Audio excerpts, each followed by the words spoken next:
in the U.S. Capitol. Yeah, I mean, some of the images are stunning, and you saw them firsthand. Can you walk us through what happened? I know the Senate and House had split apart for the purposes of debating some objections. When did you realize something was amiss?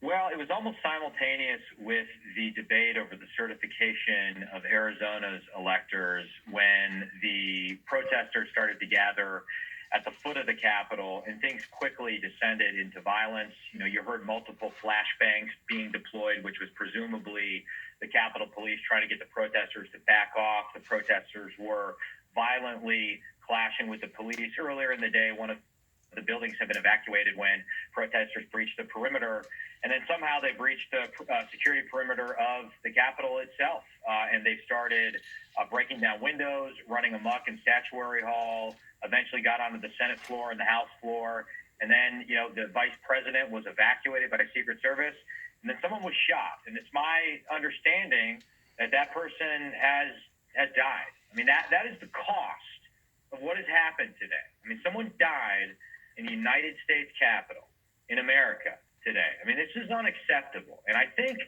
if nothing else, the objectors need to stop playing this dangerous game. We need to reconvene tonight when order is restored.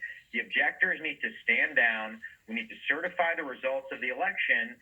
And Donald Trump is ultimately going to have to concede. That's the only way we avoid stuff like this in the future. As a Republican, it bums me out that we lost the presidential election, but such is life. When you lose, you take a second, you look in the mirror, and you figure out how you can do better next time, and that's what we need to do as a party right now. So, Congressman, it appears they have secured the Capitol now, but that doesn't change the belief in the people we're seeing here that this election was somehow stolen, and the president probably didn't help things today by his remarks. So where does that leave us tomorrow and the next day?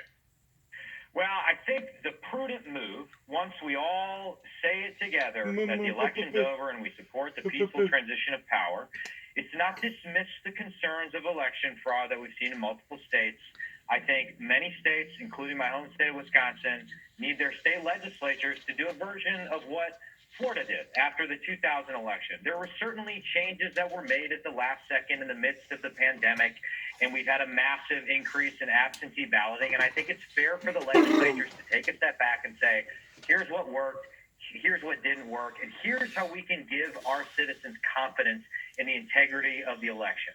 But that's a separate question than the question of whether Congress should or even has the authority to overturn the results of the state election. I mean, I don't see a reading of that anywhere in the Constitution.